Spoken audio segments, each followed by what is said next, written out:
My name is Erwin Williams. Welcome to Teleios Power Hour Live. Joining us today are an intern from Teleios. His name is Joshua Alum, and the developer from Teleios, Ryan Sripat. A bunch of other folk are joining us on Facebook as well. So today's call should have a bunch of interaction all over the place. Also, we're doing a thing, a slightly different thing today with Power Hour. And you'll see as we go on.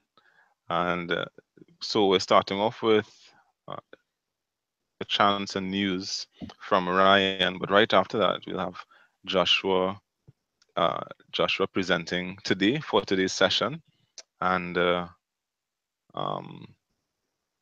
we'll get feedback from those watching. This is it's using a bunch of different technologies as well. We're actually using Zoom on an Android phone to present an Android screen when it comes. So bear with us as we figure out the technologies together. Anyway, Ryan, are you ready for us with Claudia's Chance and News? I am. All right, take it away, Ryan. Can I have my intro music, please? One day. Hang on.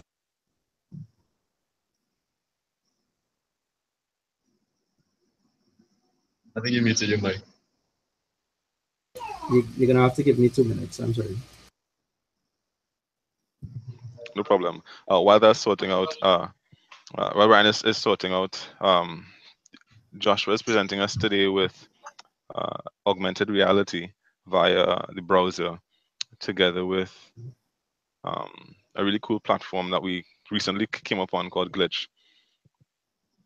It allows you to build applications really quickly and demonstrate them really quickly, which is useful when you have things you want to figure out or play with. Ryan, I think I just saw your message saying you're ready. You ready to share with us this bit of news segment? I am indeed. So, all right, good. So welcome to Cloudy with a Chance of News. Today's segment, we're going to take a look at a script that I was kind of forced to create at work this week. So our continuous integration, continuous deployment story is not quite mature yet. It's not quite at the point where we want it to be, and so we have to make some difficult decisions and do some extra work to get our deployments as smooth as we need it to be.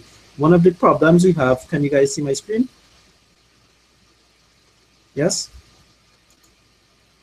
Yes? Okay, great. Okay, so one of the problems we have is that we deploy our solutions to an Azure site for staging and developer testing. And when we have to move to another site, a production Azure site, we need to ensure that we have all of the same configuration settings, if not the same configuration values. So one of the I've created a script here for ensuring that the application settings on a target Azure portal site is the same as those on our dev staging site. And this is the script here. Let me just quickly go through it. It will take as inputs your subscription name and source Ryan, subscription name. Yes. Sorry, could you increase the font size? Sure. Right. So this script will take your source subscription name and your source Azure site, and target subscription name and target Azure site. It will allow you to log in with whatever credentials you have, and then it will report back and let you know what the application settings are for each of those sites, and then perform a comparison on the two of them and let you know which keys are missing, which application keys are missing from the target site. And that is almost it. I'd just like to add one other piece of knowledge that I gained while doing this. So I put this script into a gist So I'll put that here into the Google Hangout site. I'll put it into the Facebook Live chat as necessary in a moment. But the last thing I wanted to show the gist that I've created is that you can use this IAC, this PowerShell, I would call it an IDE, to edit your PowerShell script and connect directly to the gist that is hosted on github.com. There's an extension called PowerGist that you can use. Plug it into your IDE here, and then you don't have to use the command line to upload your gist to GitHub. This has been another episode of Cloudy with a chance of news. Great stuff. Thanks a lot, Ryan. I mean, you shared the script, and for us, this story has been a bit challenging because we have quite a few websites that we deploy to, and we like to keep the settings consistent. And I think this script was a really good move in that direction, and like we tweeted as such. So who knows? Maybe the actual Azure team would see it and be like, "Yo, this guy is brilliant. Let's use this script some more in other places." Nevertheless. Uh, Joshua, are you ready to start us off? Oh, I'm not sure if he knows I'm talking to him. I really mean Canadan. Yeah, Canadan, are you ready to get going? yeah, I am. I am. All right, good. Take it away, Sure. Joshua. So let me share my screen. You heard me, right? Yes. All right, perfect. So I've been working on an AR scene that can be controlled through a chatbot. And there's lots of technologies. Yeah. Sorry. So I've been working on an AR scene that's controlled by a chatbot, and there's lots of technologies that we're using in between to get everything to work. Um, here's my this is the project on GitHub, and there are a few things that you're not hearing me. That's not good at all. Joshua, I'm hearing you Okay, fine and cool. okay, sounds good. Um, so anybody who's viewing, if they could go to this, they could download a program called Argon 4 on their phones and go to this URL and we can demo the app for them. Uh, I think Irwin will be doing that here so that anybody on stream will be able to see it as well. Uh, so Let me know when I you wanna should set show it it, up on right, your phone now? Joshua? Yeah. You can you can set it up on your phone now. Okay, cool.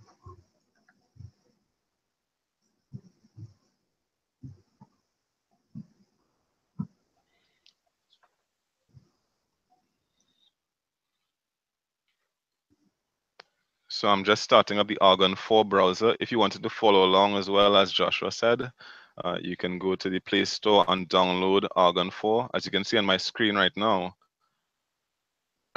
you're seeing fine, right? Yeah, so This is the start of the Argon browser. And the URL, as Joshua said a little bit before, it's it's chisel. Yeah. chisel-season.glitch.me, which you can see at the bottom here. I'm going to open it up now. Uh, See here, chisel-season.glitch.me.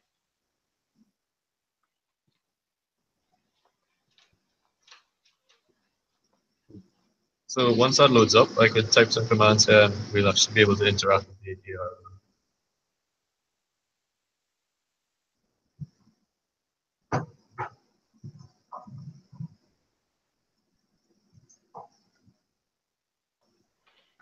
Oh, sorry guys. Here's my screen.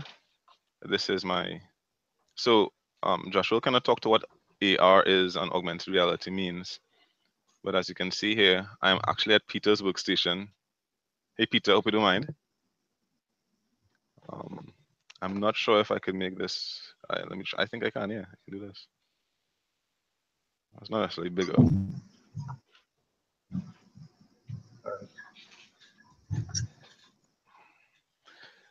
So I'm using the site Joshua built, chisel-season.glitch.me. While that's loading, if you want, you can go to the same address and um, uh, observe the changes that take place when Joshua receives commands.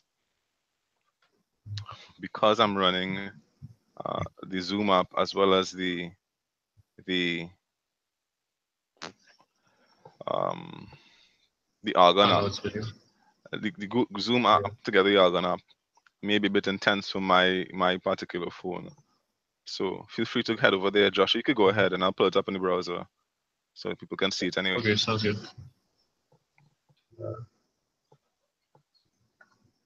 So I'll start by I could I'll make the cube spin.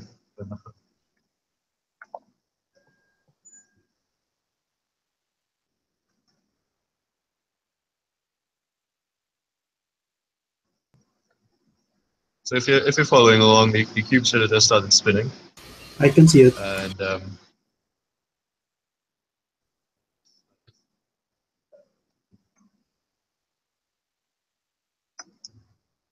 me- Owen, maybe you'd want to put your phone up to the camera instead. That might work actually.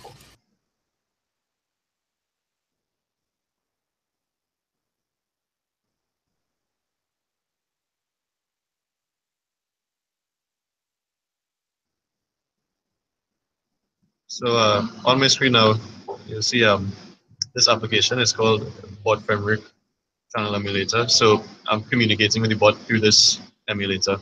Um, there are lots of different channels that you can use to talk to the bot. You can use like Facebook Messenger and Skype and all those things. We're keeping it simple for now, and I'll just send my commands like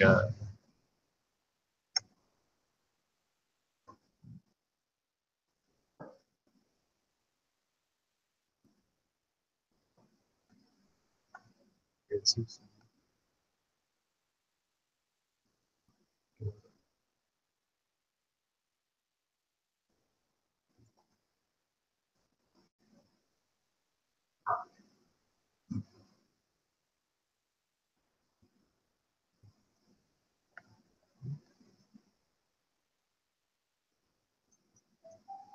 Oh, and while Josh was showing this, we told persons to download Argon 4. Argon 4 is one word, and 4 is number 4.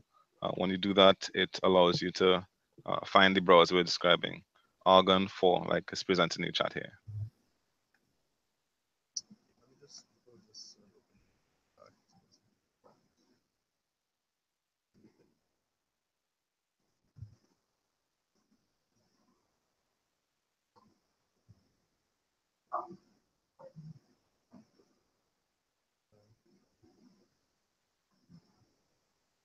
Well, in the meantime, I can show you the way that the chatbot actually interacts with the server. The server is self-contained in itself, along with the client. Um, what you do is you send HTTP requests to different addresses, URLs, extensions on the server. So, for instance, if you were to go to color change and the entity's ID, which would be like the cube or the cylinder, you'd be able to change the color. So what it's really doing is sending the requests that way. So if I was to visit this in the server, I mean in my actual web browser, I'll be able to change the colors. So, and the name of the sphere is globe. The entity ID of the sphere.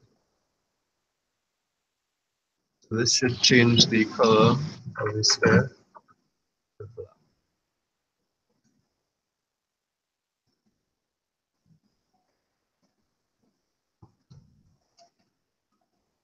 There we go.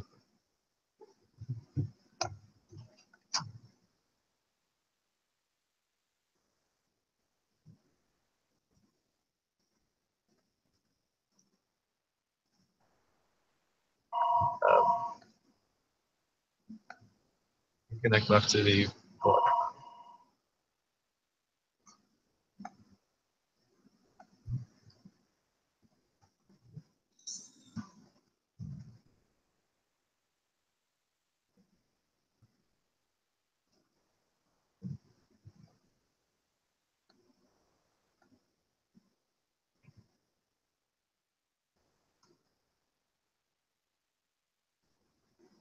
All right. Do you think that was enough of a demo? Should I start to move into how it actually works? Yeah, man, that sounds good. Okay, perfect. So I'll tell you about Glitch in a little bit more detail from what Irvin said.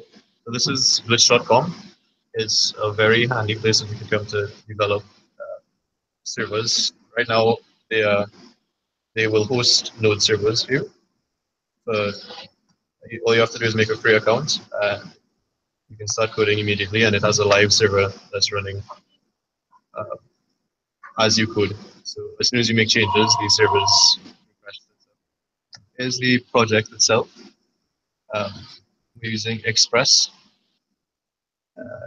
Here are some of the routes that actually handle the API endpoint hits. Hey, Joshua, don't forget to increase the font size because it appears pretty small to users on the other side. Uh,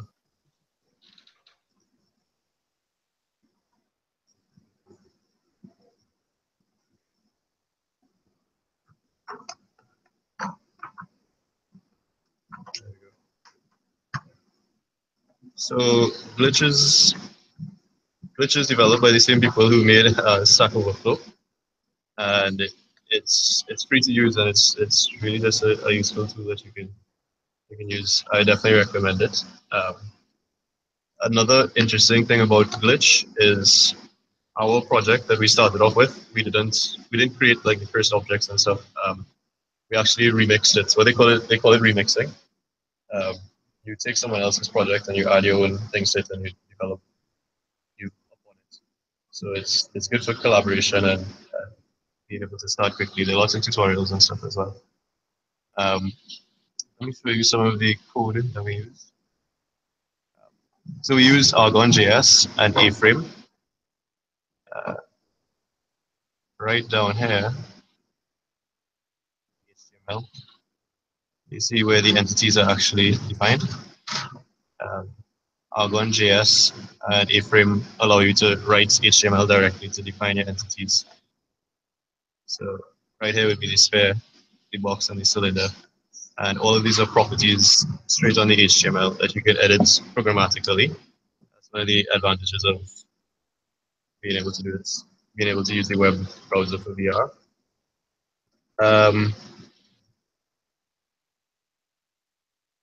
What we use to communicate between the server and the client. So when the server receives a request to, say, make the sphere smaller or to make the cube start to spin, we need a way to contact the clients and basically emit a message that will say uh, to make the client updates. So what we use is socket.io, is a it's a node package that allows you to create a WebSocket to talk between the client and the server.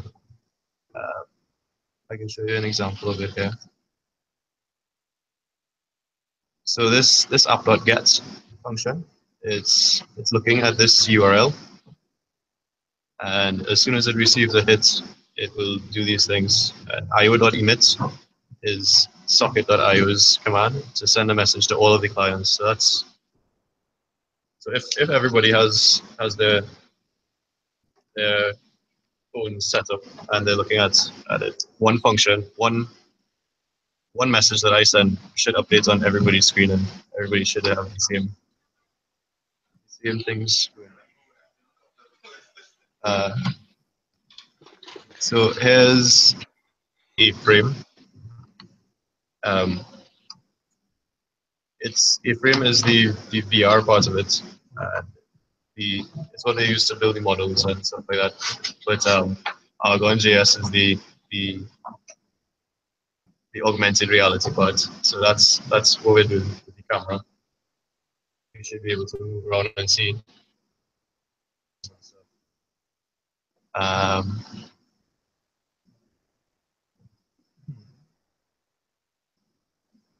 okay, let me show you a bit of how I'm able to make the entities move and spin and stuff. This, this is what happens when you send a request to make an entity start to bounce. Uh, again, because we're using A-frame, we're able to interact directly with the HTML and be able to change the properties on the objects in regular JavaScript. So it's an easy learning curve, and it's not difficult to understand. Uh, we're using regular. We're just using intervals for the animations, and it's very fast as well. Right here, you can see how you get the position of the entity. This is it's almost as if the tags that you use for A-frame are built into the HTML because it's very natural to use. Uh, okay, let me talk a bit about the bot now. Uh, so this in itself, all that I've just explained is it's kind of very separate from the bot. Um, all of this works on its own and it's self-contained, and you can use any fashion you like to hit the API endpoints and make it do what it has to. We decided to use this bot. Um, we use a technology called Louise or Louis, whichever you prefer. Um, it's a Microsoft technology, and what it does is you send it queries, and it's able to interpret queries, send back the intent. So say this here is an intent. All of these are intents. For instance, start bounce. Let me see if I get a better size change here. Uh, if I was to type, they call it an utterance. Take the globe.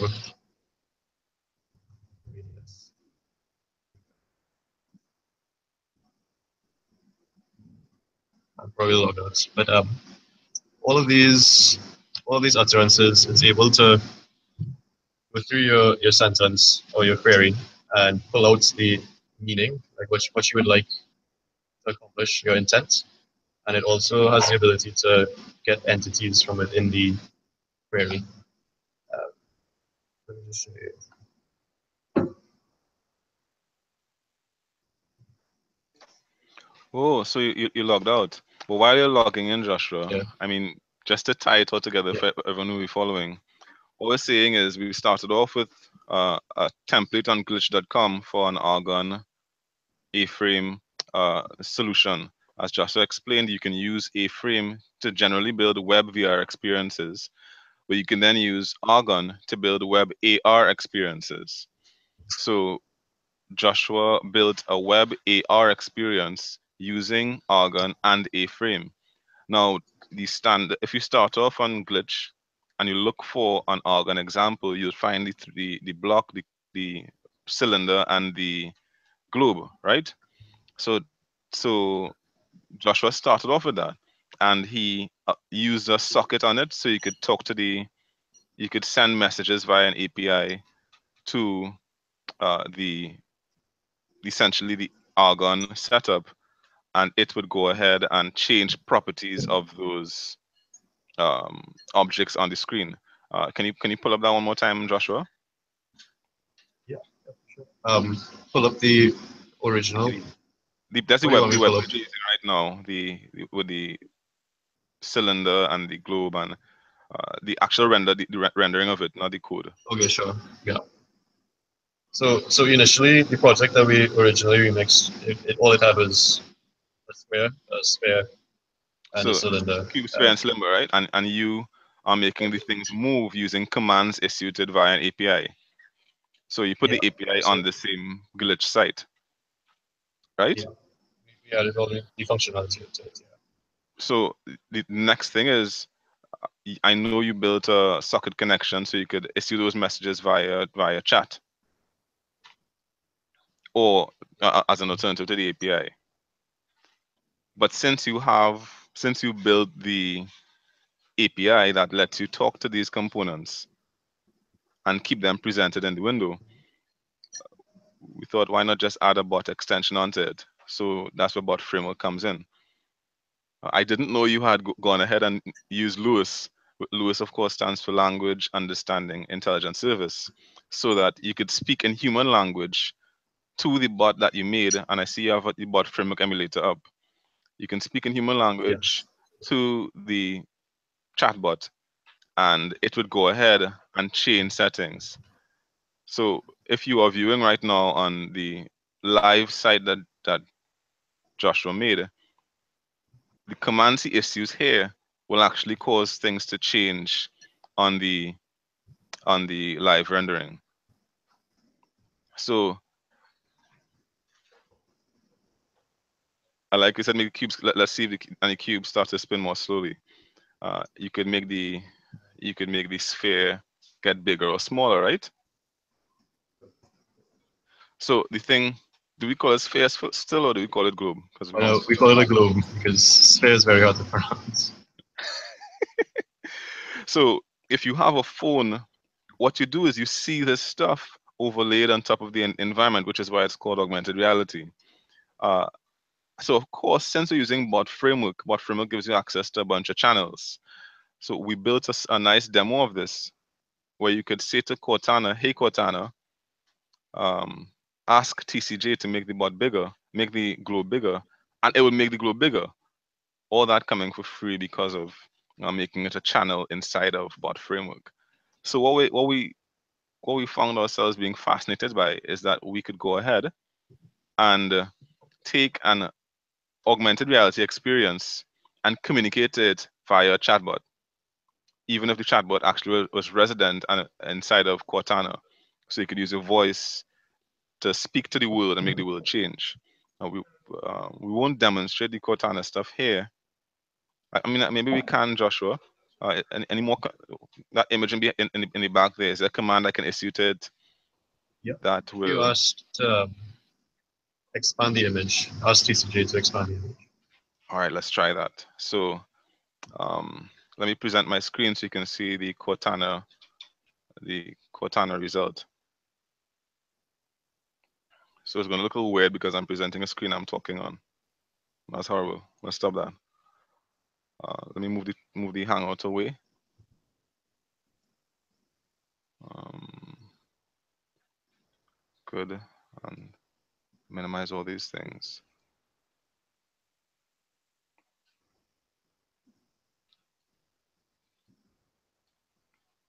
All right, nice.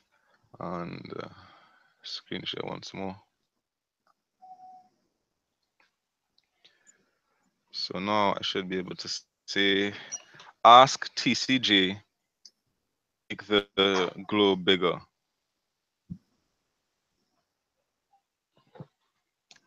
Was that the right command, Joshua? Yeah, that's true. That should work. All right, so if I stop Yeah. screen sharing and we went back to your screen, Joshua, could you show the browser once more? And there you go. So We that's we issued a we issued a command via Cortana, and using bot framework, it spoke to the world. Now, I think that's pretty jive. I have you can see it on the phone as well if you downloaded the app. Um, and if you didn't, I can actually show it to you now.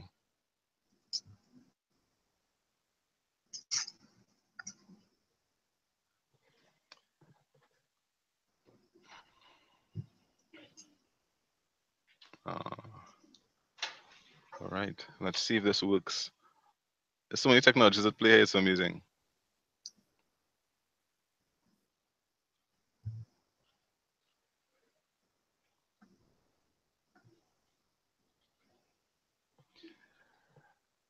Yeah, you're gonna have to download Argon for yourself, my friends, to see it. But for the moment, believe me when I say it looks pretty amazing when you look through your phone. In the meantime, it's just pretty good. Joshua, can you bring us back into the browser? yeah, sure. So uh, you could go ahead and play with the commands you can issue to Chisel Season. Joshua provided his GitHub account, which we'll share on Facebook and other places, so you can see the commands you can issue and know that you can issue these commands via a chatbot as well that we'll make available a little later on. So this was our exploration of a number of technologies, sockets, APIs, glitch, and what framework. You might say, well, this is fun and pretty simple. What else could you do? But one of the answers, so our marketing uh, manager asked me, well, what could you do this for real?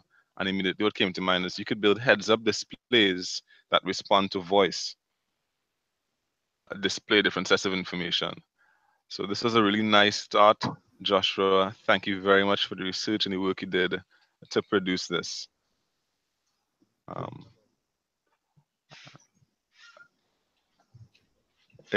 Ryan just commented on another channel um, that it feels fairly magical. And when you build it and you play with it, it does feel like that. So hopefully, as you watch this, you're inspired to make some of your own magic, and we get to see it as well. So uh, thank you very much. This was another edition of Teleios Power Hour. Joshua, do you have any final words to share with us before we go? Um,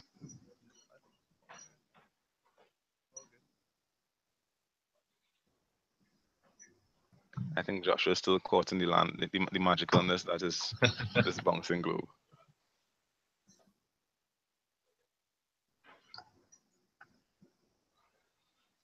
All right. Thank you everyone for coming out. Uh, cheers. Thank you.